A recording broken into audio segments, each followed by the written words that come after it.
All rise. Veuillez vous lever.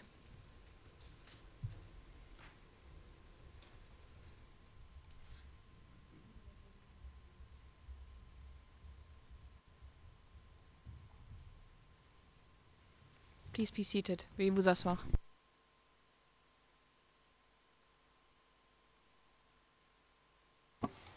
Ms. Dimitri, you obviously still have the floor. Thank you, Mr. President.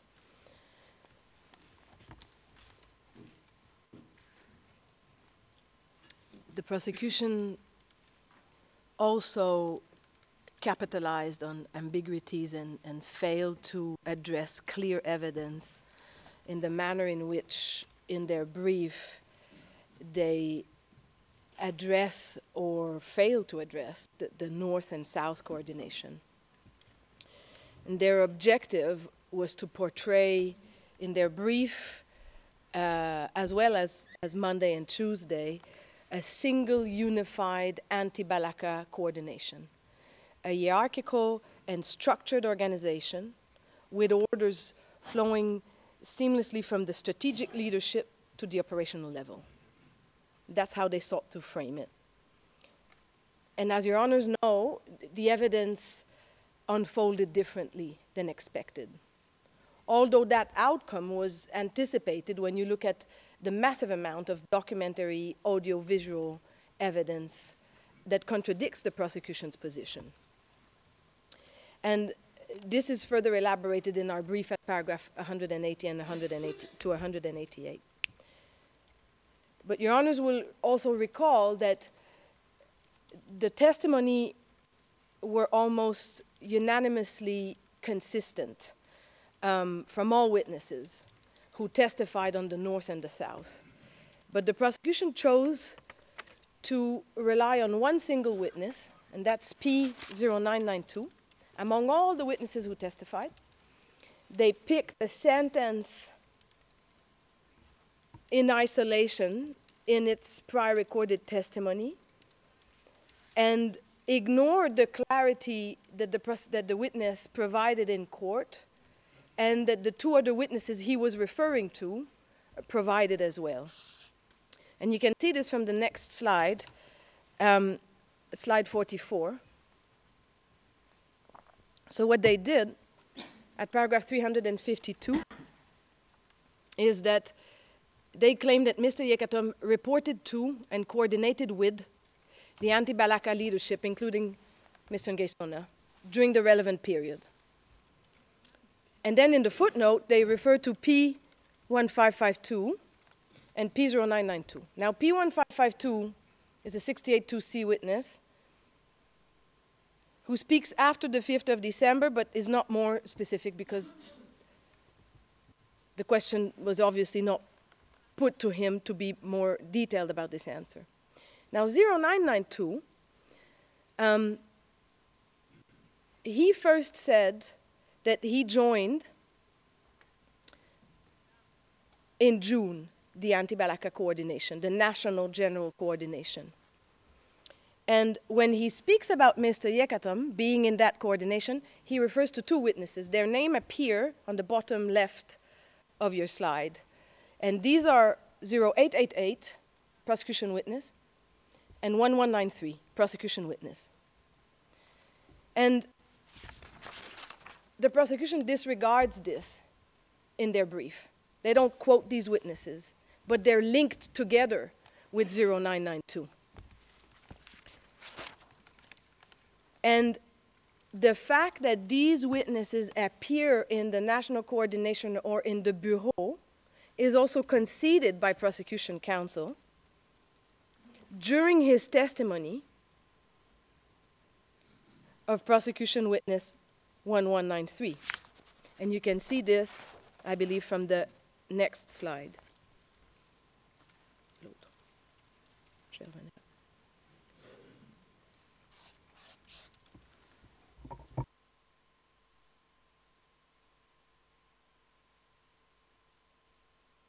Okay, sorry. You can see this, the concession from slide 47.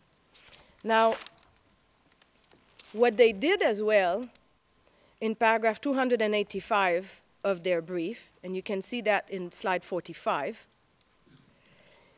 So, in paragraph 285, they claim that Yekatom sent persons close to him to the national coordination meetings. And again, they quote 0992. And when you look at how this paragraph is framed, it's in a section, section R of the prosecution's brief, and section R is titled 14th January 2014 to March 2014. First attempt by the prosecution to imply that Mr. Yekatom was sending people to those meetings during that time frame of January to March 2014. Second attempt is that paragraph 285 is located between two paragraphs. One that starts with 6 February 2014, that's paragraph 284, and the following paragraph that starts at 10 February 2014, paragraph 286. So they want to create an illusion for your honors that it's in February 2014, Mr. Yekatom was sending persons to those meetings because they want a unified national coordination. But when you look at the evidence of 0992, he said it's only in June. When you look at the evidence of 0888 and 1193, they both denied being part of the national coordination prior to June 2014.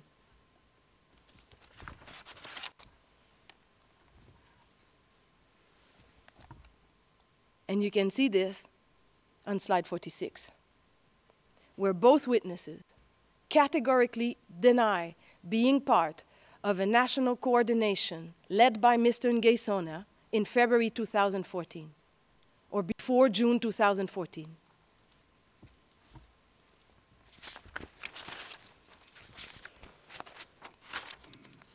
Now, this persistent failure to acknowledge the existence of two distinct vision or coordination is also evident in the Yanwara meeting.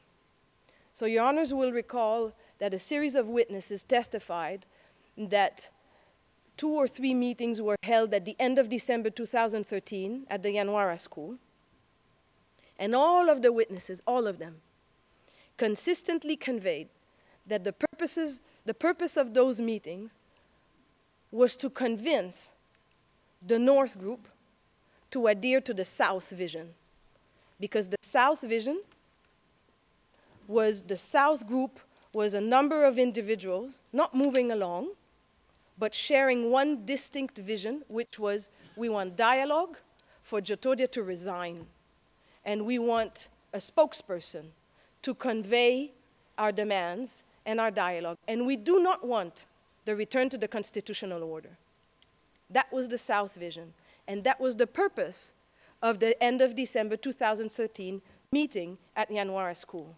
And all of the witnesses were unanimous. And they all said that this attempt to convince the North ultimately proved unsuccessful. But what does the prosecution do? They rely on vague and overgeneralized claims. And they again use broad terms at paragraph 263 and 354 of their brief, such as it was anti-Balaka activities. And at paragraph 354, they somehow throw Mr. Mokom into that paragraph while he was still sitting in Zongo.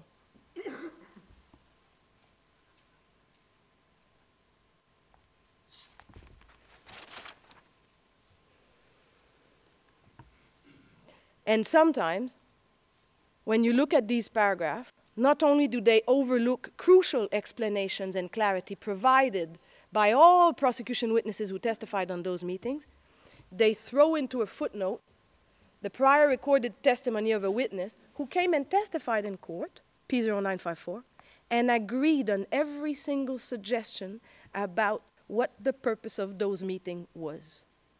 But they disregard his in-court testimony, and they rely on paragraph 34, 41, 42 and 45 of his prior recorded testimony, because they don't want the clarity. It's as if the trial didn't occur. And this is further detailed in our brief at paragraph 177 to 184. And on Monday, they went further, because they somehow claimed that the CLPC was also part of those anti-Balaka activities. While you have several witnesses, and this is displayed on slide 50, who denied that the CLPC was involved in those meetings, and who also specifically said that there was a representative of the CLPC in N'Djamena in January who was completely distinct from the spokesperson of the South Group that was also present in N'Djamena, P0876.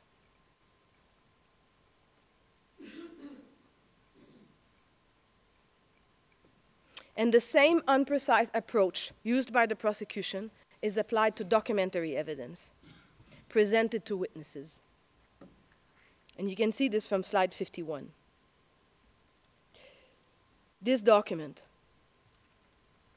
CAR OTP 2001-3372, it's used in their brief to again desperately portray a single and unique anti-Balaka coordination, and they used it again last week, Monday or Tuesday. And they completely disregarded the fact that that document, their document, a prosecution document, was shown to several witnesses who all said, in their words, this coordination lasted 2 hours, or this coordination never took effect, or I have never been associated with this coordination. But moreover, there is a contemporaneous video where this document is discussed, and where, again, in that contemporaneous video, the evidence is clear. This coordination lasted a few hours, and the following morning, it was in the bin. But they disregard the in-court evidence.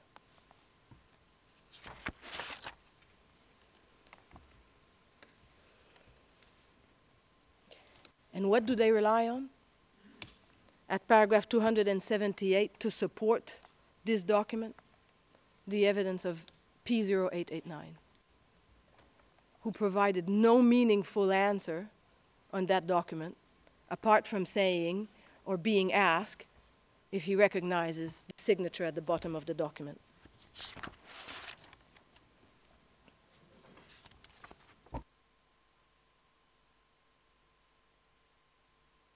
And speaking of 0889, on Monday, this pattern continued, with prosecution counsel referring to Your Honors to document CAR OTP 2030-0237, claiming that this document too refers or supports the assertion that the anti-Balaka was structured and organized even before January 2014. Using that document. That document was provided by witness 0889. He's the one who drafted it for the DDR. So not prior to January 2014. And it's filled with incorrect information, because Your Honors will recall that number 95 and number 96 that appear in that document have never been com zones. But the prosecution didn't tell you that on Monday.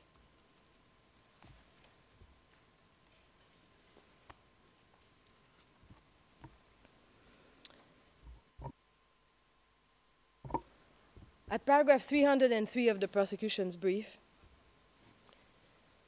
their overly simplistic and generalized approach continues in relation to the 15 May 2014 meeting. Your honors will recall there's a series of contemporaneous videos on the gathering that occurred and organized by the South Group on the 15th of May 2013, where Mr. Winnie was selected as the Anti-Balaka National General Coordinator. And what they're doing in paragraph 303 is they're trying to again imply that there was one single anti-Balaka coordination prior to January 2014, and that in May 2014, Winnie simply replaced Mr. Ngesona. And the next slide, again, shows you how prosecution is ignoring documents in this case, audio-video material in this case, which all explains that the reason why the South selected Mr. Winnie, that the reason why the South had that meeting is because the government kept asking for one person to be represented, because the anti-Balaka were fragmented. And the South said, we want to be the voice speaking with the government.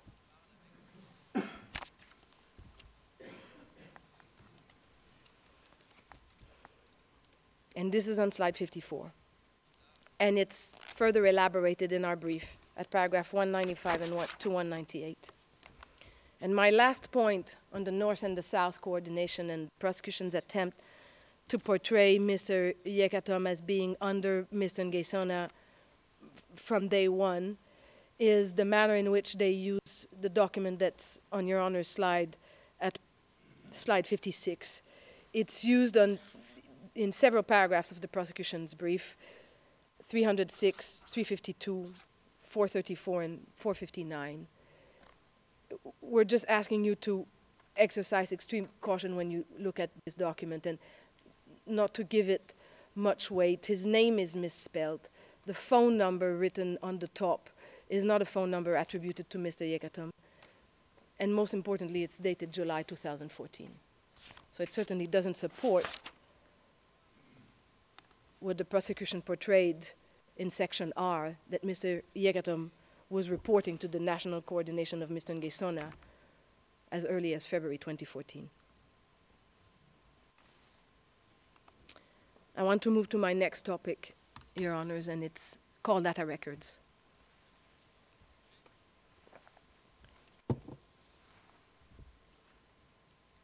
If one person calls another, the prosecution's tactic is to group all individuals involved into a single sentence or paragraph of their brief without providing any concrete links or context.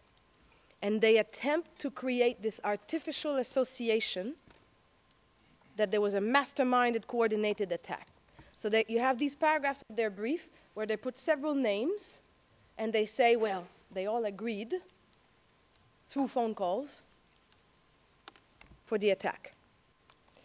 And I'll give you an example of that. But first, to capitalize on ambiguities, in certain footnotes of their brief, and for example, footnote 1199 and 1200, they assert that two attributed phone numbers, so Mr. Yekatom's attributed phone number and Mr. Mokom's attributed phone number, were in contact at least 22 times. Or that Mr. Yekatom, and then they put a number, and Mr. Gremangu were in contact at least 93 times. And they do that again with Dedan by saying at least 3 times. This phrasing is misleading. There's no at least when you talk about attributed phone numbers calling each other. It's a simple matter of verification through counting. And it's not subject to speculative embellishment, as they try to do. And they're not helpful, because what they do is in their footnotes, they bury their footnotes of their final brief with extensive CDRs without explaining or without being precise. And there's a significant risk of overlooking the broad generalization claims that they're making. And I want to take paragraph 546 of their brief, and it's slide 58, where they suggest that Mr. Yekatom, in preparation of the attack, agreed with Konate and Gilo in conjunction with Mokom. And that Mr. Yekatom, in the days leading up to the attack, was in contact with Mokom, Konate, and Grimangu. Now I want to dissect these allegations, addressing each one of them individually. So first, you have to go back to paragraph 227 of their brief, because that's where they first put the CST that they claim support the evidence of contacts between Mr. Yekatom and Mokom. And paragraph 227 refers to filing 1296, table 9. So if we look at slide 60 and 61, that's filing 1296, table 9.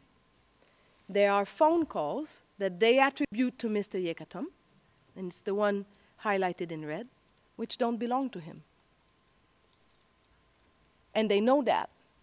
And they know that since July 2018, because prosecution witness 0487 told them that this number belongs to his wife. But they don't update their evidence. They're not trying to be helpful to your honors. And let's dissect even more. We can look at 61. Let's dissect even more paragraph 446. This is the first reason why you should ignore that paragraph. And the second reason, and it's on slide 62, is that they rely on a mere handful of calls that Mr. Yekatom would have had with the Dan. 3 calls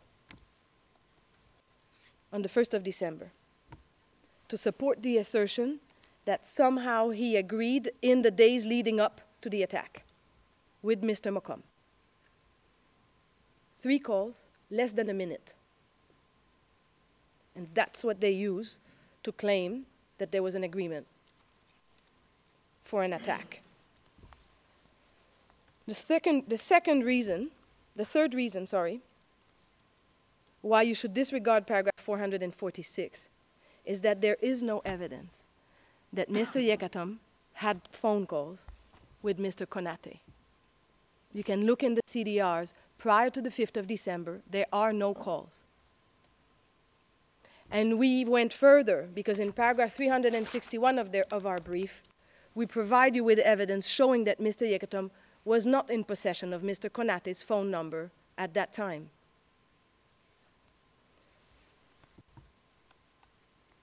The fourth reason why you should disregard paragraph 446 is that Mr. Yekatom was not in contact with Angelo. This is unsupported by the evidence. You have an individual that came and testified here who's very well positioned to tell you whether or not Angelo had calls with Mr. Yekatom. And when asked about Mr. Yekatom, he specifically said, and you can see it on your slide, that he has no information relating to Mr. Yekatom. He shouldn't answer any question. This is at transcript 068. And that he have nothing to say about Mr. Yekatom. The fifth reason why you should disregard paragraph 546 is that they rely in that footnote on witness 0446. 0446 told you, and it's also on your slide, I really couldn't know if Mokom called Yekatom. But somehow he appears in a footnote supporting the claim that Mr. Yekatom agreed for the attack in conjunction with Mokom. And the sixth reason why you should not rely on paragraph 546 is that they rely on evidence that you, Your Honors, prohibitly restricted them to use against Mr. Yekatom. And this is the evidence of P 1847. And you'll recall that in your decision, which is filing 2126, you specifically said that the prior recorded testimony, which mentions alleged acts and conduct of Mr. Yekatom, would be unduly prejudicial to him, and that you will not, you, the chamber, will not rely on P 1847, specifically on paragraph 174, 181, and 183, and others, against Mr. Yekatom. But they go against that ruling, and they use it in a footnote to support that sentence. And the seventh reason why you should ignore paragraph 546 is that there's a witness who's very well positioned to know who Macomb was talking to. And that witness specifically said, and it's P0889, at line 161, Yekatom was never talking to Macomb, never. And in paragraph 430 of their brief, they refer to that evidence, and they stop at line 160, because they don't want to have in their brief line 161. They quoted 5 witnesses on Monday to refer to Mr. Macomb as the coordinator. It's on the next slide, slide 63. All of them do not support the assertion that Mr. Yekatom's alleged coordination with Macomb, Mangilo, or Konate. So their evidence in that regard falls apart.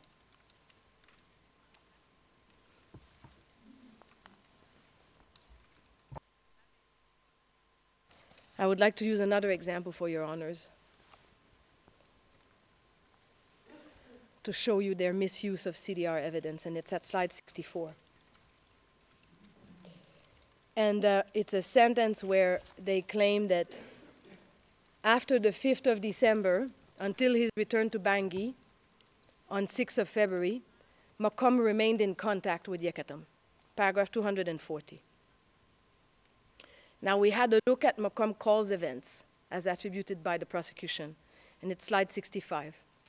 Between that time frame, 5th of December until 6th of February, Macomb had 11,000 call events. 5 calls, 5 alleged calls with Mr. Yekatom, all occurring on the same day.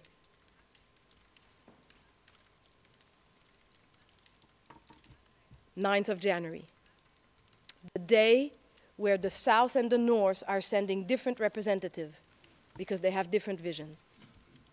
And instead of being precise, because they could have been precise, they could have said in their paragraph, Mr. Macomb called Mr. Yekatom on 5 occasions on the 9th of January. But no, they have to put that sentence between the 5th of December and the 6th of February, they remained in contact. This is how unhelpful to your honors they are.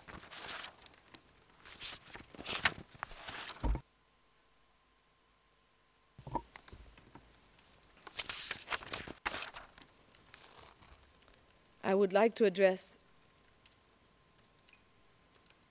another example from their brief where they take an event and they tie it to a specific date and they artificially extend the time frame to create an illusion. And it's the email of Captain Grémangou that they rely upon in their brief and in their closing statement. So in paragraph 76, they claim that in May 2013, Grémangou prepared for a military offensive in Bangui, and that he circulated a list of available FACA, including Mr. Yekatom. And so, just for your honors to understand, it's an email dated May 2013, and in that email there's an attachment. And in the attachment, there's a list of FACA. And they claim that Mr. Grémangou was preparing for the military offensive, and they include Mr. Yekatom because they want to somehow convince Your Honor that as of May 2013, Mr. Yekatom was getting ready for the attack.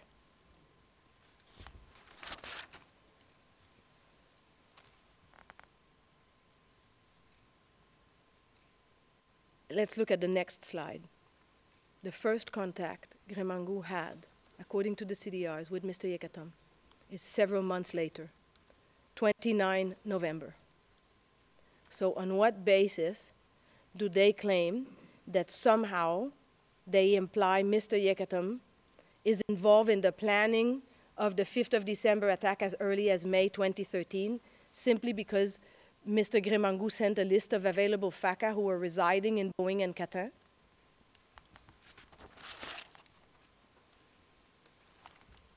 Before I conclude with my last point on CDR and telecommunication evidence, I want to underline that call events appearing in CDR don't mean an agreement. It's not because you call someone that you're agreeing. You can fight over the phone, and you have evidence of that.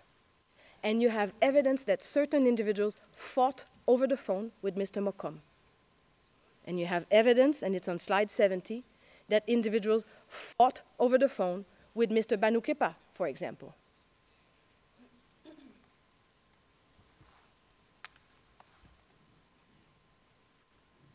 The prosecution is asking you to speculate with CDRs.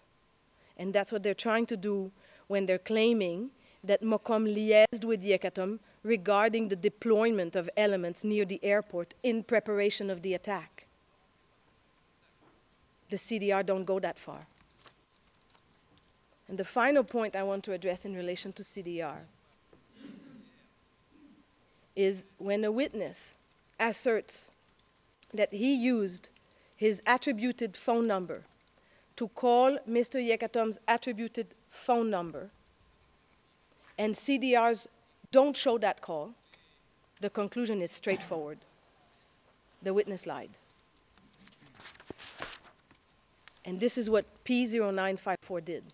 He unequivocally specified, claimed, under oath, that on the 5th of December, he used his attributed phone number to call Mr. Yekatom's attributed phone number. And the details he provided are specific. He gives the date. He gives the conversation. He says that it was the day of the attack. He even says that it's after hearing the gunshots he called Mr. Yekatom. But CDRs are unambiguous. No such call occurred. And there's no plausible explanation for this inconsistency other than he lied. And he fabricated that aspect of his evidence against Mr. Yekatom. But the prosecution is avoiding addressing this. But even more so, he specified, he testified, that he would have spoken to Mr. Yekatom's alleged associates, Seda, Goliata, Habib Beina, Wanjo, and this is at transcript 166. So is it in paragraph 34 of his prior recorded statement. And he says that according to his conversation with them, that they discuss, and he knows through that conversation, that they attacked Camp Kasai from behind the Bazubangi Hill. Another lie. And the prosecution knows it, because that's not their case against Mr. Yekatom. They are not claiming that Mr. Yekatom attacked Camp Kasai, nor are they claiming that Mr. Yekatom was based behind the Bazubangi Hill. But they don't address this regarding P0954, because they have no explanation other than, again, he lied against Mr. Yekatom. And there are additional instances where 0954 demonstrates a strong motivation to vilify Mr. Yekatom and portray him as a criminal. He uses inflammatory language, referring to a roadblock where Mr. Yekatom and members of the movement were stationed that was a devil's post or an evil place, or where many bad things happened, or where many people were killed, or if you stay there, you could end up dead, or to go through this checkpoint, God needs to be with you. Inflammatory language that counsel reused on Tuesday. And this type of exaggerated and highly prejudicial language, it reveals an intent to damage Yekatom's credibility and character. And if there was any truth to that claim, you would expect the individual to at least name one Muslim civilian that was killed at that roadblock or that nearly escaped death. But he provides none. But not only does he provide none, there is no evidence that this individual traveled between the PK9 and Baiki area, a zone that he claimed was so dangerous that you couldn't enter because there was no Muslim left. A zone where he claims Mr. Yekatom seized houses in Kapu, in Mungumba, in Baiki, in Pisa, in Bosongo, Muslim houses seized by Mr. Yekatom. Again, not a single name provided of a house that would have been seized, so we can check. And not only that, you will recall that during his testimony, we made him specify that Mr. Yekatom was positioned with member of the movement, of the RFA-CPP movement, at the Pismis roadblock. And that on the other side of the PK9 bridge, at the level of where the Burundian soldiers were located, and it's on slide 72, was the other roadblock. And we were even more specific. We showed him a video, and he identified that roadblock as being the roadblock that belonged to the other movement, to the other group he knew very well. And when we put to him that the evidence was that individuals, Muslim civilians, encountered issue at that roadblock, that other roadblock, but not at the Pismis roadblock, he panicked. He recanted. But this sequence of events underscores the lack of evidence linking Mr. Yekatom to incidents at the PK9 roadblock, because even the prosecution concedes that Pismis is the roadblock where Mr. Yekatom and his associates were positioned.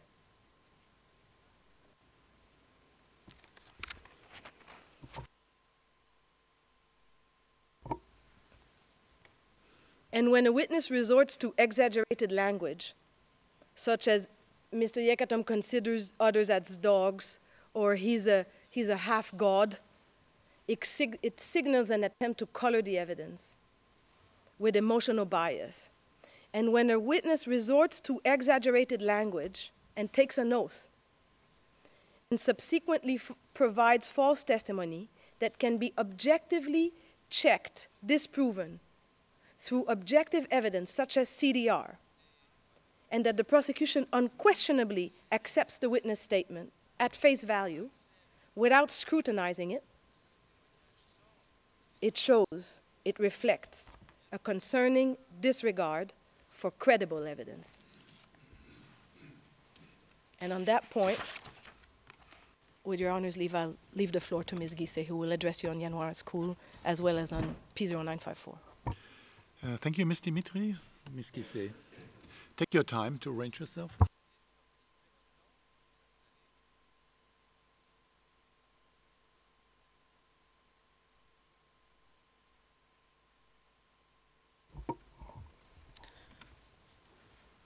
Monsieur le Président, Madame, Messieurs de la Chambre, ce que vient de développer ma consoeur Mylène Dimitri sur la manière dont l'accusation a traité la preuve trouve sa parfaite illustration sur le traitement de la preuve en ce qui concerne l'incident Yanwara. L'incident Saint-Cyr-la-Peau. L'illustration, elle est parfaite parce que sur ce point, la défense n'a appelé aucun témoin. Il s'agissait donc simplement, pour l'accusation, d'analyser sa propre preuve et de vous indiquer, au regard des témoignages entendus, quelle était sa thèse finale. Alors je sais, Monsieur le Président, Madame, Messieurs de la Chambre, que vous êtes des juges professionnels, expérimentés. Je sais que vous allez attentivement regarder la preuve et que vous avez d'ailleurs déjà commencé à le faire. Mais le principe du débat contradictoire, le principe d'un procès où les parties se confrontent, ça a un but, c'est vous assister dans votre recherche de la vérité. En tout cas, d'une vérité judiciaire qui se rapproche au plus près de la manière dont les événements se sont déroulés et que vous avez à juger. Et j'ai donc la naïveté de penser que mémoires finaux, plaidoiries, tous ces éléments que les parties vous apportent ont pour but de vous donner un éclairage précis sur la preuve, d'attirer votre attention sur tel ou tel élément. À tout le moins, en tout cas, ça serait la tâche de l'accusation qui a le devoir de prouver la culpabilité des accusés au-delà de tout doute raisonnable. Ça veut dire qu'à ce stade de la procédure, on ne peut plus se permettre d'approximation, on ne peut pas se permettre de poser des affirmations qui ne sont pas soutenues par de la preuve. Or, force est de constater les manquements de l'accusation dans son devoir d'assistance à votre égard. Et encore une fois, ce qui est plus problématique, c'est que c'est sur la base de sa propre preuve. Alors, je sais qu'on est dans une enceinte judiciaire où on se dit qu'on a des brillants avocats, de brillants juristes, et qu'on se dit qu'on va pouvoir changer la donne. Enfin, il y a une chose qui est claire, Monsieur le Président, Madame, Messieurs de la Chambre, c'est qu'on pourra écrire autant de pages de mémoire finale que nous voudrons, on pourra faire autant d'effets de manche à l'audience, il n'y a rien que nous puissions faire pour changer la preuve qui a été présentée devant vous. Et cela, du coup, doit se faire dans la manière dont on vous présente la preuve, sans, et je vais prendre une expression française, je ne sais pas si elle a son équivalent en anglais, sans tenter de mettre la poussière sous le tapis. Et précisément, c'est le reproche que nous faisons à l'accusation, et vous l'avez compris depuis le début de cette journée, c'est effectivement ce que fait l'accusation, mettre la poussière sous le tapis. Alors un premier constat s'impose. Sur cet incident Yamwara, la thèse de l'accusation a drastiquement évolué. Et vous le verrez à la page 2 de la présentation PowerPoint, il y a un monde entre le mémoire d'avant-procès, où on vous dit c'est Yekatom qui a ordonné les mauvais traitements de Saint-Cyr-la-Peau. Il était là, c'est lui qui a dit. Et la version finale dans le mémoire final de l'accusation, qui est de dire, même s'il n'était pas là, il est quand même responsable. Et tout ceci sur la base des mêmes témoins. Alors pourquoi cette évolution de la thèse de l'accusation? Pour les raisons que nous vous avons développées dans notre mémoire finale, au paragraphe 427 à 477, parce qu'il y a un certain nombre de contradictions sur lesquelles je vais revenir, qui faisaient que cette thèse initiale ne tenait pas.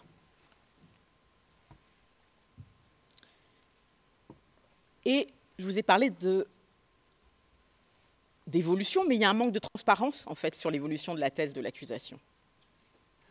Parce que quand même, la moindre des choses, quand on est un procureur qui doit prouver la culpabilité d'un accusé, et quand on change de thèse sur ce qui nous a permis d'obtenir une confirmation des charges, c'est de vous expliquer pourquoi.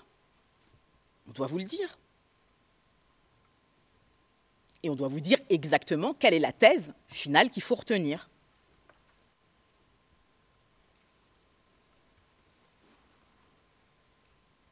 Alors la confrontation des différents témoignages sur cet incident a révélé que certains témoins n'ont pas dit la vérité. C'est un fait indéniable, qui a bien sûr des conséquences sur la manière dont vous allez pouvoir utiliser la preuve ou ne pas l'utiliser. Il y a des témoins qui n'ont pas respecté le serment pris devant vous.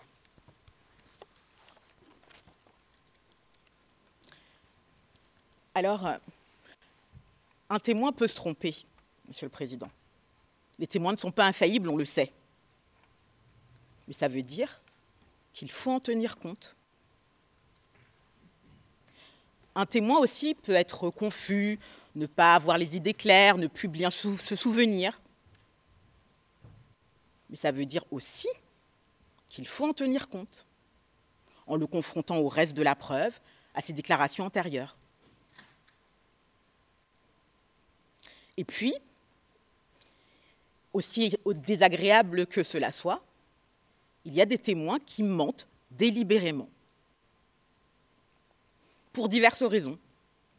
Parce que, comme vous l'a rappelé tout à l'heure, ma consoeur, il y a une inimitié de longue date à l'égard d'un accusé, et que c'est un moyen de porter atteinte à son honneur et de le mettre en difficulté. Il y a des témoins qui peuvent mentir pour un bénéfice particulier, parce qu'on se dit, si j'en rajoute un peu, je serai appelé peut-être à témoigner, ça me permettra de voyager, j'aurai quelques subsides. Et malheureusement, dans le contexte centrafricain, ces petits bénéfices peuvent compter. Et puis, il y a des raisons un peu plus ambiguës, peut-être plus compréhensibles humainement. Quand on est un témoin qui a été victime de certains faits, parfois on a envie que quelqu'un paie, qui que ce soit. Sur ce dernier point, et je ne vais pas m'étendre longuement parce que nous l'avons développé au paragraphe 434 à 440 de notre mémoire en défense, mais je vous renvoie à la collusion qu'il y a eu dans les témoins sur cet incident, à la contamination de témoignages, et notamment à l'influence de P1654 sur certains témoins. Et là, je renvoie précisément aux transcriptions 200, 212 et 128. Tous ces éléments sont à prendre en considération et auraient dû être pris en considération par le procureur dans son analyse de la preuve et l'interprétation qu'il en fait. Ça n'a pas été le cas et je vais y revenir.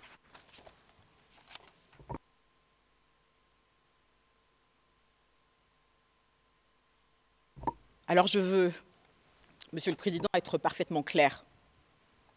Nous ne sommes pas du côté de la défense de M. Ekatom dans une dénégation aveugle. Vous l'aurez certainement d'ailleurs compris au cours de nos interrogatoires sur cet incident particulier. Il n'a jamais été question de dire qu'il ne s'est rien passé ce jour-là, le 24 décembre 2013 à Yamoara. Saint-Cyr-la-Peau a vécu des choses terribles, il a disparu, et on se doute bien qu'il n'est plus en vie. Ce que nous soutenons, en revanche, c'est que les circonstances dans lesquelles les événements se sont déroulés ne sont pas celles qui vous ont été présentées par l'accusation. Et que ça a forcément un impact sur les conclusions que vous allez pouvoir tirer. Car vous ne pourrez pas vous fonder sur de la preuve non fiable.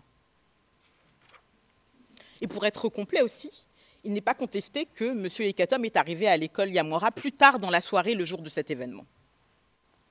Mais il n'a jamais ordonné de mauvais traitement, ni menacé qui que ce soit. À partir de son arrivée, au contraire, il a tout mis en œuvre pour que les personnes du groupe qu'il a pu voir ce jour-là puissent être confiées à Sangaris. Cela ressort de la confrontation des témoignages, mais surtout du témoignage de l'auteur des actes de violence lui-même. Et on va revenir en détail.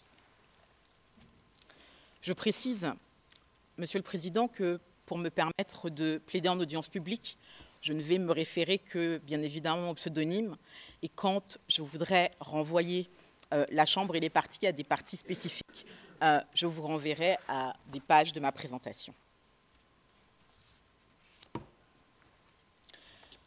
Avant de me pencher en détail sur ce qui ne va pas dans le mémoire de l'accusation sur l'incident La Pau, il me faut dire quelques mots sur cette base de Yamwara et sur les omissions et raccourcis ou présentations erronées du procureur. À la page 4 de la présentation, vous verrez qu'il y a un certain nombre d'éléments qui sont complètement omis par l'accusation, à savoir qu'en cette fin décembre, on est en plein conflit à Bangui. Il y a des échanges de tirs, il y a des combats entre groupes armés, et le mouvement RFA-CPP qui a trouvé cette école s'est établi, il l'a prise pour base. Et à ce moment-là, la sécurité de la base est une vraie préoccupation, justement à cause de ce conflit en cours. Et puis, Yamwara, c'est un lieu ouvert, c'est une école qui n'est pas clôturée. Il y a une fontaine où les gens viennent s'approvisionner. La population, vous vous souviendrez des vidéos, des photos à ce sujet. C'est un lieu ouvert. Et donc, la question de la sécurité se pose d'autant plus fortement. Un autre point qui est important et qui est complètement aussi mis de côté par l'accusation, c'est que finalement, le mouvement ne va pas rester extrêmement longtemps à la base de Yamwara.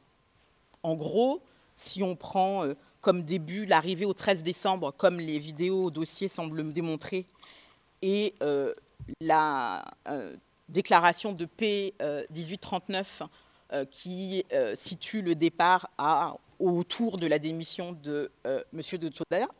Djotodia, on est à un maximum de 1 mois et demi sur place.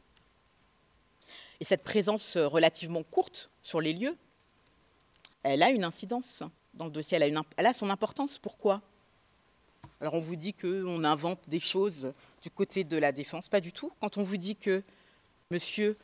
Yekatom, pendant cette durée-là, il est peu présent à la base de Yamwara. Ce n'est pas moi qui le dis. À la page 6 de la présentation, vous allez pouvoir voir que plusieurs témoins évoquent qu'il était rarement là. Il vient de temps en temps. C'est le caporal Wangio, le caporal-chef Wangio, qui est là constamment. Et puis, on vous dit aussi que parfois, c'est des visites 1 fois par semaine. Sur 1 mois et demi, ça ne fait pas beaucoup. Ce contexte-là, c'est une omission importante de l'accusation. Il y a aussi d'autres positions, présentations erronées, ou en tout cas pas claires, ambiguës, l'ambiguïté dont parlait ma consoeur. Page 7 de la présentation, vous avez ce qui a été dit par un témoin sur le groupe de Gobéré, qu'on a évoqué un petit peu plus tôt. Au paragraphe 653 du mémoire final du procureur, on vous dit, il glissait une petite phrase en disant les anti-Balaka de Bosangoa ont rejoint le groupe de M. Yekatom. Join the group. Et on vous laisse ça comme ça et on vous cite P1839 en vous disant qu'elle a dit cela. Effectivement, elle l'a dit. Mais elle a clarifié aussi en disant qu'ils sont venus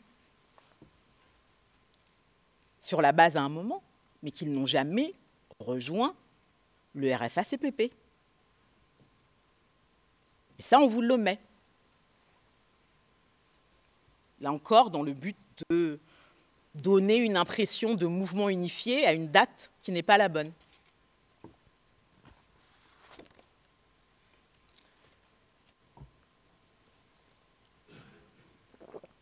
Mais venons-en maintenant aux circonstances dans lesquelles le groupe a été arrêté ce jour-là au point de contrôle.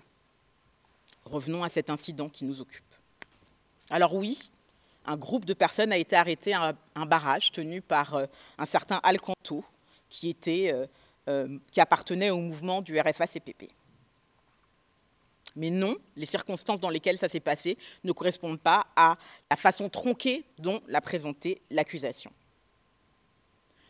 Et je dis tronquée parce que, un peu comme les éléments que vous avez évoqués tout à l'heure, ma consoeur, le mémoire est rédigé comme s'il n'y avait jamais eu d'interrogatoire de la défense. C'est quand même un problème.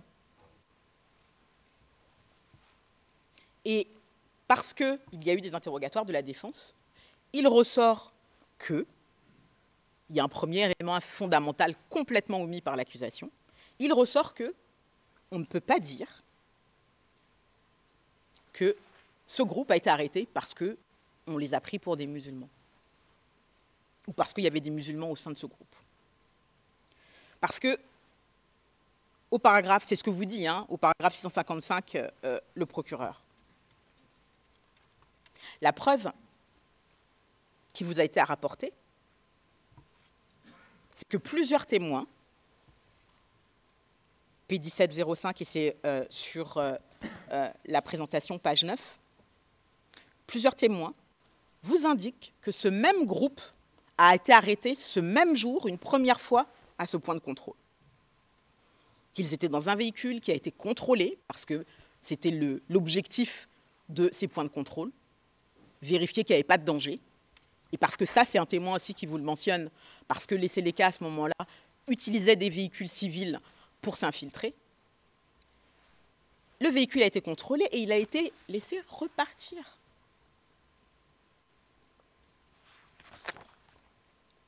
Un autre point sur lequel l'accusation a essayé d'obtenir de la preuve, mais sans effet, c'est que la manière dont les témoins étaient habillés ce jour-là, et c'est sur la page 10 de la présentation, ne permettait pas de les identifier comme des musulmans, comme ça a été avancé par l'accusation. Déjà, il n'y avait pas que des musulmans dans le groupe. Et ensuite, les vêtements du groupe ne les identifiaient pas comme musulmans. Les femmes avaient des habits traditionnels, mais, et ça c'est une précision qui était importante, le foulard, le mouchoir de tête qui était porté, elles le portaient comme les faisaient les chrétiennes. Donc ces deux éléments ne tiennent pas. Et donc la question se pose, quelle est la différence entre la première fois où le groupe a été arrêté et cette deuxième fois? La différence, c'est la présence de Alcanto. Alcanto, dont je rappelle que le vrai prénom est Abdoulaye, qui a été décrit par P1839 comme une personne qui avait grandi avec les musulmans, qui parlait arabe. C'est important, hein, parce qu'on vous dit que c'est parce que le mouvement RFA-CPP est rempli de gens qui ont une haine des musulmans dans l'absolu, c'est pas ça. Il faut arrêter de simplifier le contexte de ce conflit. Et on vous donne des détails. Un des témoins de l'accusation, vous le voyez, vous le verrez plus tard, mais je vous demande de vous souvenir que P1704 a indiqué devant cette chambre qu'il s'est présenté, que Alcanto s'est présenté lui-même ce jour-là comme un musulman qui avait été maltraité par l'armée. Détail, encore une fois, qui a son importance. Et là, sur la page 12 de la présentation, vous voyez le motif, la raison qui a conduit au fait que ce groupe soit arrêté ce jour-là. On a reconnu au sein de ce groupe une personne liée à quelqu'un que Alcanto connaissait très bien. Et quand vous voyez la fonction qu'il occupait à l'époque, vous comprenez que ce n'était pas la moindre des personnes.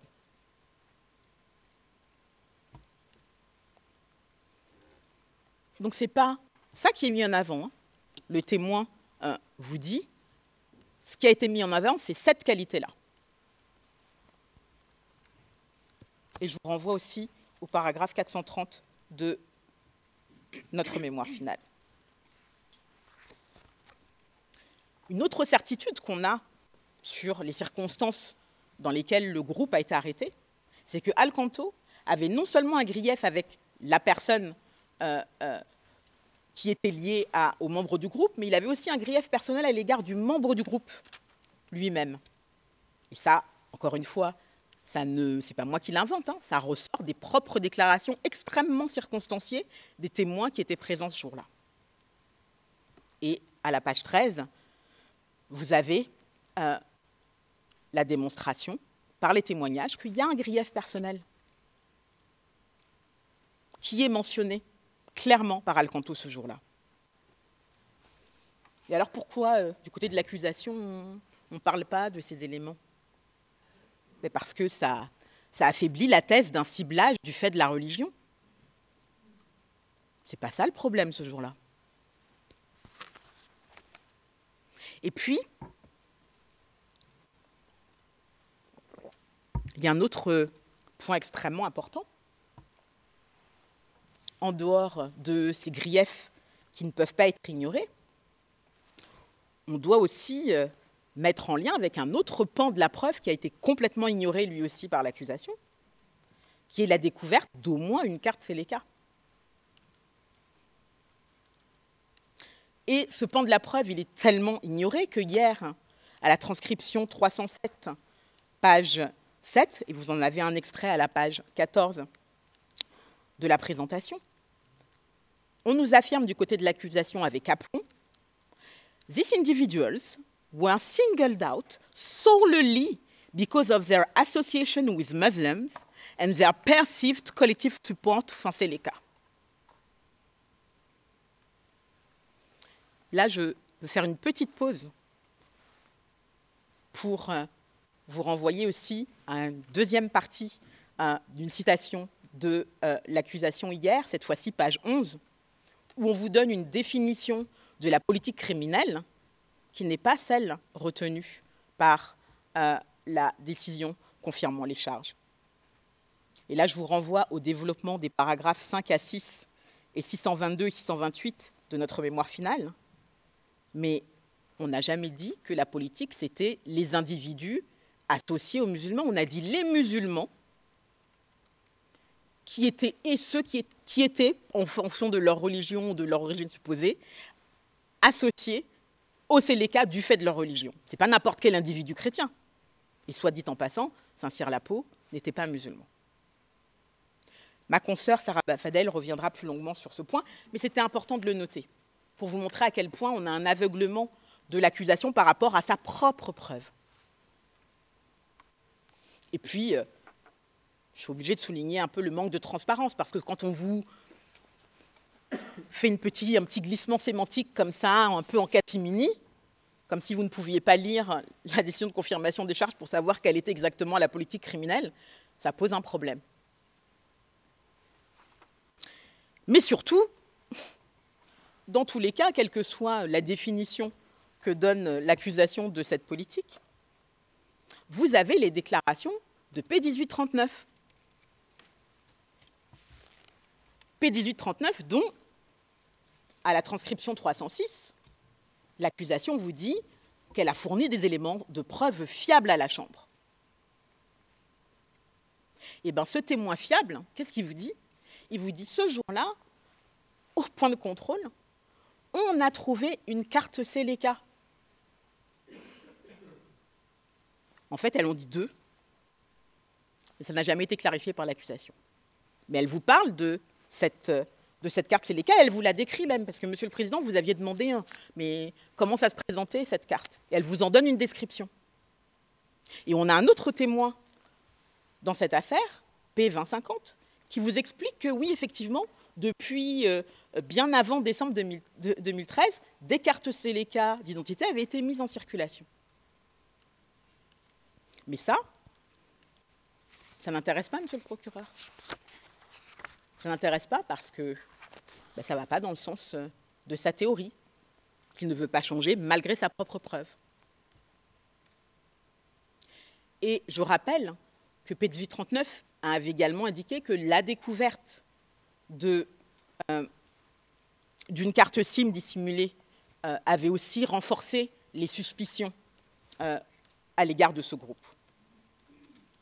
Alors entendons-nous bien, Monsieur le Président, Madame, Monsieur de la Chambre, je ne dis pas que le traitement qui a été réservé par la suite à Monsieur Saint-Cyr-Lapo était justifié. Ce n'est pas ce que je vous dis. Par contre, au moment où ils sont arrêtés au point de contrôle, oui, il y avait une source de suspicion légitime. Et je vous renvoie à ce titre au développement que nous avons fait au paragraphe 622 à 628 de notre mémoire finale. Je ne vais évidemment pas plaider sur l'ensemble des contradictions relevées dans notre mémoire finale. sur cet incident particulièrement. Mais parce que nous avons eu le mémoire de l'accusation en même temps que nous avons déposé le nôtre, je suis obligée de revenir sur 3 témoins qui ont été utilisés par l'accusation et mis en avant par l'accusation, et dont le traitement du témoignage pose quand même un problème de cohérence. Comme vous l'a rappelé ma consoeur, oui, il faut faire attention, il faut être vigilant dans la façon dont l'accusation vous présente la preuve, dans les citations qui sont faites de la preuve, parce qu'au fil des pages du mémoire de l'accusation, on vous présente comme des faits établis, des récits mensongers flagrants.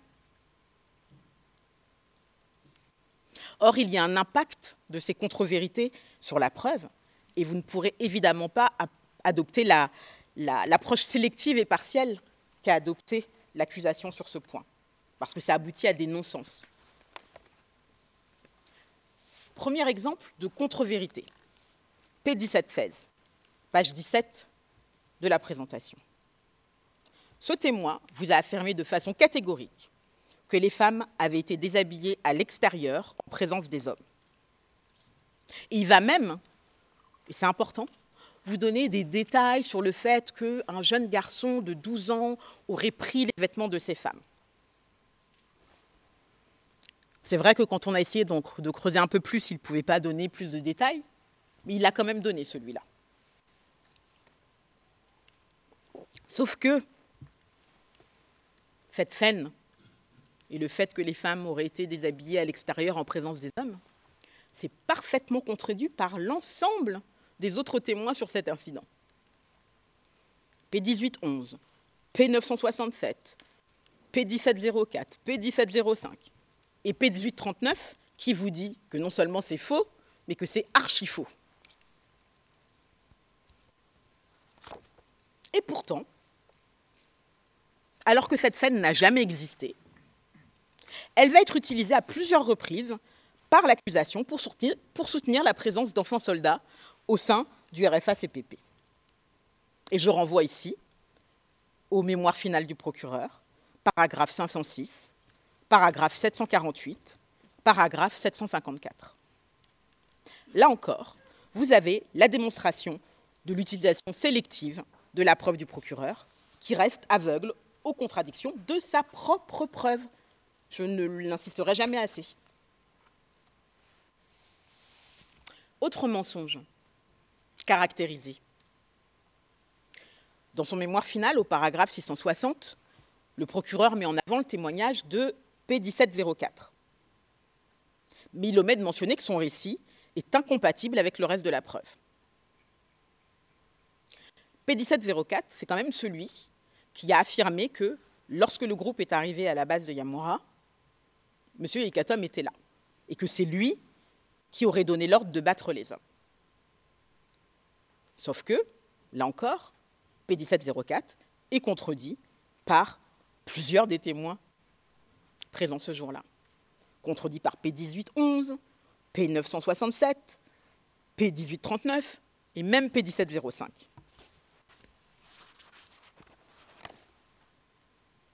Mais le plus gros mensonge, la plus grosse contre-vérité de P1704, ça a été de vous dire, c'est M. Yekatom qui a ordonné l'ordre des mauvais traitements sur Saint-Cyr-la-Poue.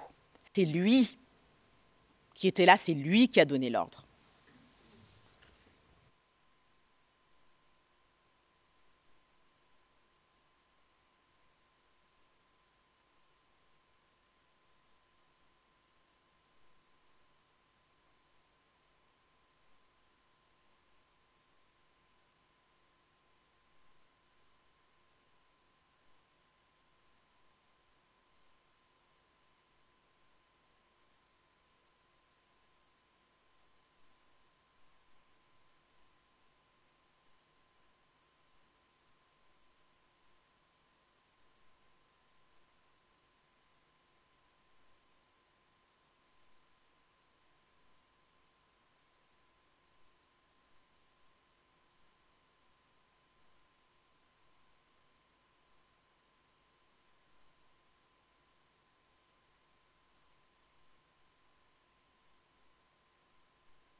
si le procureur ne fait pas cette clarification, la déduction que l'on peut en tirer, c'est que la clarification ne l'aurait pas assisté dans le cadre de sa théorie.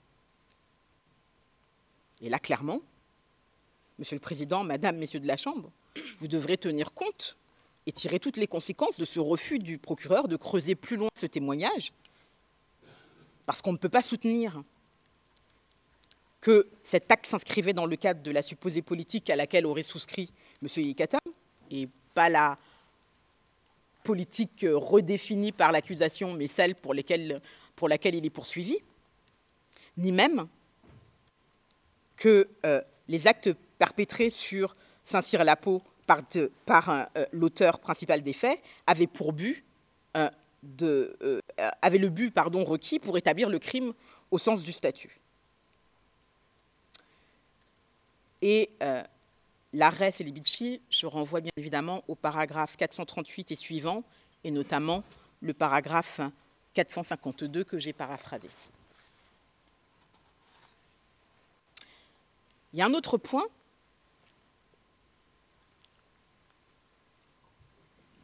qui est que l'accusation a tenté de faire établir ce que savait ou ne savait pas, plutôt ce que savait M. Yekatom, et sans succès pour le coup. Parce que c'est vrai qu'ils ont pressé de questions sur ce point l'auteur des faits, mais qu'au auteur des faits vous dit oui, c'est vrai, et c'est la présentation page 25. Des jours après, j'ai eu l'occasion de discuter un jour avec M. Yekatom, et il m'a dit juste bon boulot. Mais elle vous dit, et ça c'est important, mais je ne sais pas s'il faisait référence à ça. Après, je ne sais pas, peut-être, elle fait des suppositions, mais il n'y a pas de détail qui a été donné sur à quoi il faisait référence. Et elle a eu l'honnêteté de le dire. Et le procureur ne peut pas être plus catégorique que l'auteur des faits lui-même, qui ne fait que des suppositions et vous dit « je ne sais pas ». Et il ne faudra... il n'y a qu'une seule solution, c'est écarter l'affirmation péremptoire du paragraphe 692 de l'accusation, vous disant que c'est pour ça que M. Yekatom l'aurait félicité. C'est faux, ce n'est pas ce que le témoin dit.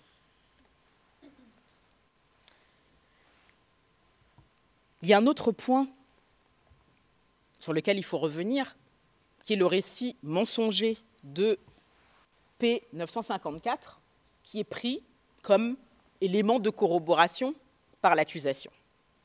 Et là, vraiment, nous n'avons pas la même notion de ce qu'est la corroboration. Parce que la corroboration, normalement, on est censé confirmer le déroulement des faits qui ont été établis. Et P954, ma consoeur vous en a déjà parlé, mais sur l'incident de Mianwara, ces déclarations doivent vous convaincre qu'il n'est absolument pas fiable, ce témoin, et que vous ne pouvez pas vous fonder sur son témoignage. Vous avez à l'écran, page 27, les différentes versions de P954 sur cet événement. Vous avez entendu de la preuve à ce sujet. Ce que dit P954 sur ces faits, c'est faux sur l'identité des personnes qui auraient été retenues à Yamwara. C'est faux sur les circonstances de cet événement. Il vous parle de gens arrêtés dans un véhicule, dont un éventuellement même abattu sur place. C'est faux en ce qui concerne la destination a posteriori après avoir quitté Yamwara. C'est faux, c'est faux, c'est faux. Mais les invraisemblances ne s'arrêtent pas là.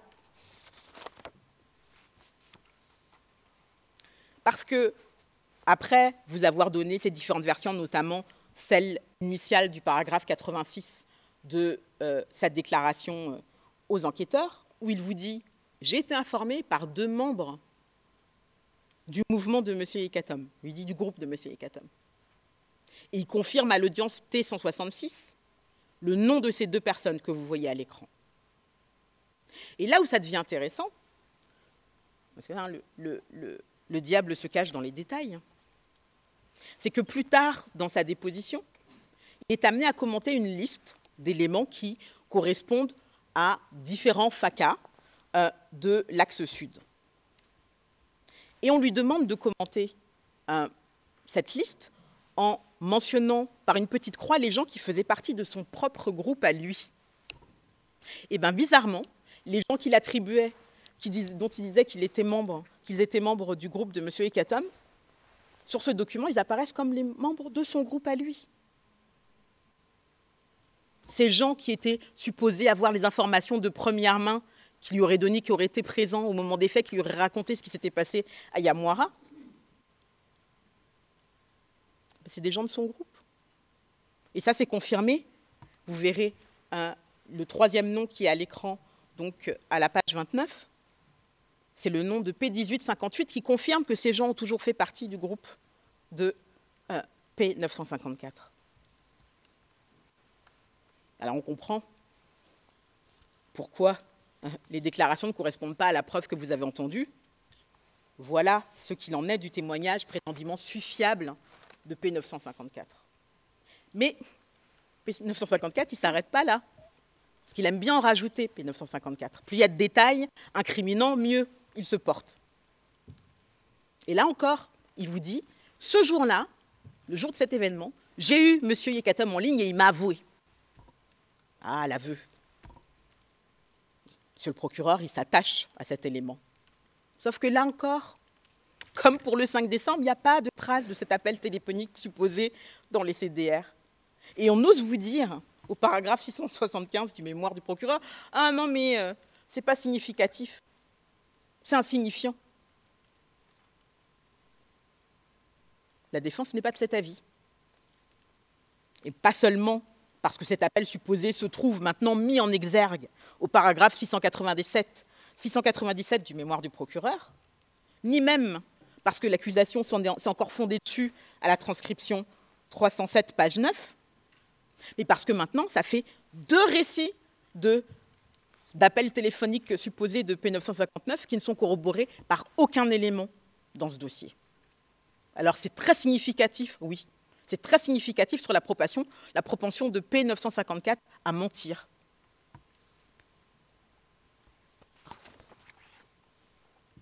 J'en ai maintenant terminé avec l'incident Lapo, mais je reste sur Yamwara et je vais demander peut-être l'indulgence de la Chambre.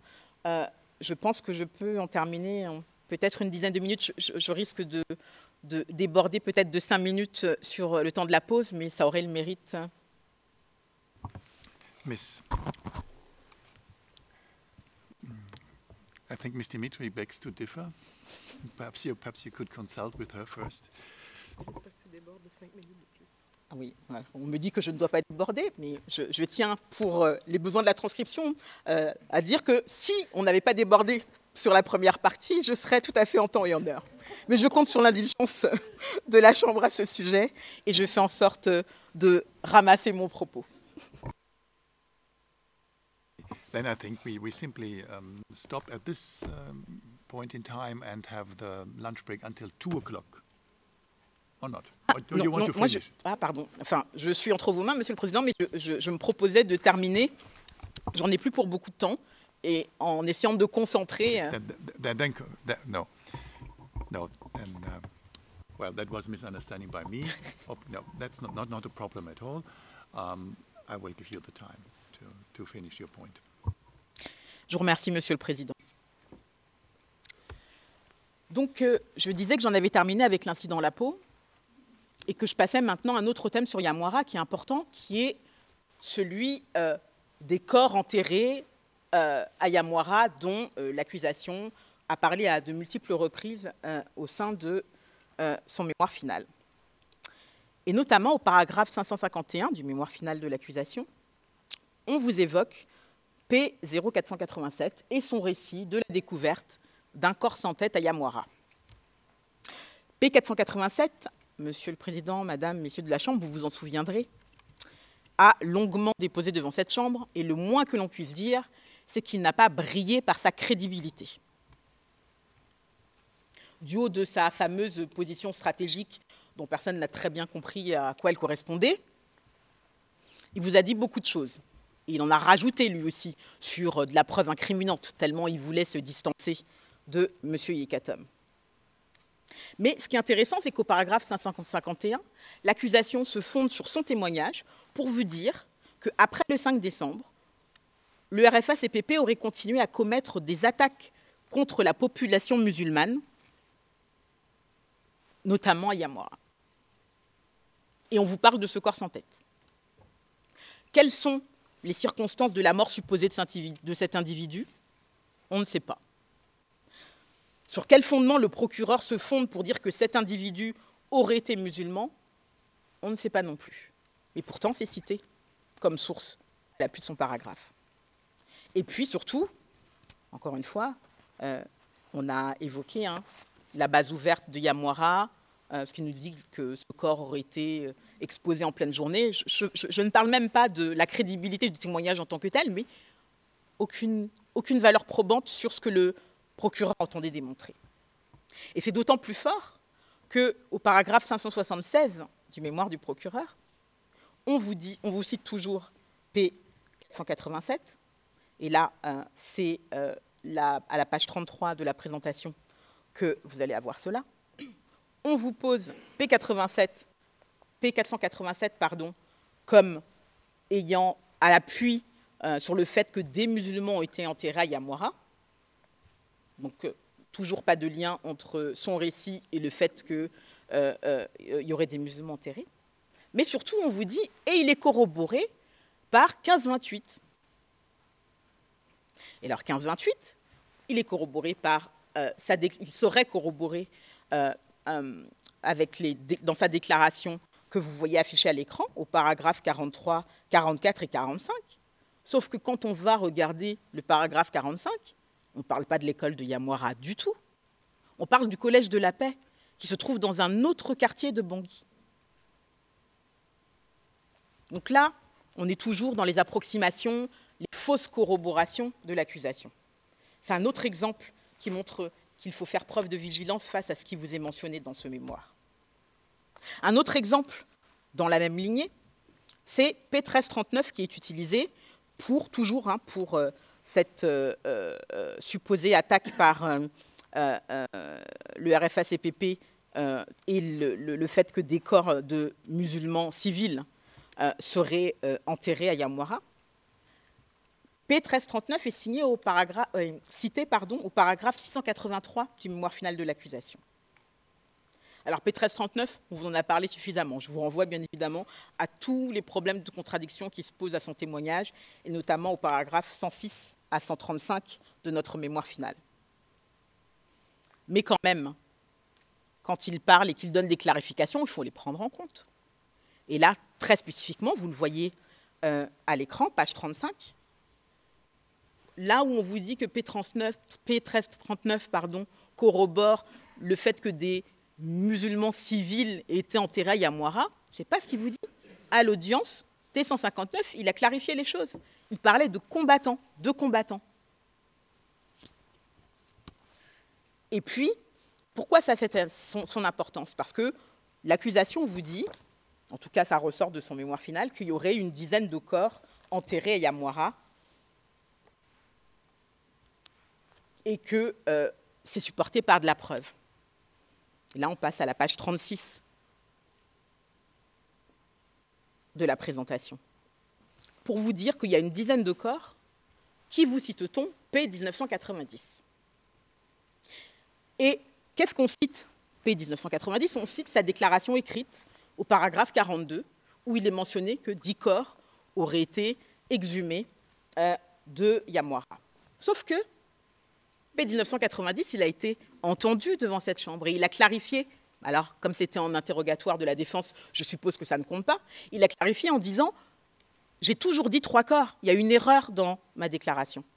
Et ces 3 corps, c'est corroboré par les documents précis au dossier que vous avez d'une ONG qui a fait les exhumations sur tout le terrain de Yamwara et qui a effectivement trouvé 3 corps, dont un, et je vous renvoie au paragraphe 477 et 479 de notre mémoire finale, dont un correspond à un corps d'un commerçant qui avait été tué par les Séléka et enterré par le groupe sur la base de Yamwara. Voilà ce qu'il en est de la preuve du procureur. Voilà sur quoi la Chambre devrait se fonder pour entrer en voie de condamnation. Il est évident que c'est problématique et il est évident que vous ne pouvez pas suivre l'accusation dans son traitement de la preuve. L'enjeu pour Yamwara, de façon générale, mais pour l'intégralité des charges qui sont devant vous, bien évidemment, c'est la qualification juridique, et ça, Maître Saraba Fadel va vous l'évoquer tout à l'heure. Mais comme ce n'est pas spécifique aux éléments que nous avons mentionnés, avant cela, après la pause, M. Suzuki va vous aborder la question du 5 décembre et les éléments sur la preuve, les éléments de preuve sur PK9, l'axe PK9-Mbaki, pour vous démontrer que ce que nous vous avons présenté ce matin comme travers de l'accusation se retrouve tout au long du mémoire de l'accusation. Je vous remercie de votre patience, Monsieur le Président. J'espère ne pas avoir... je suis pile à l'heure.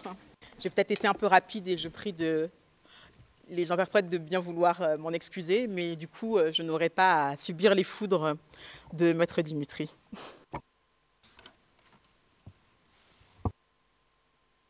No, indeed, it's 1 o'clock now. We have now the break until 2 o'clock. All rise, veuillez vous lever.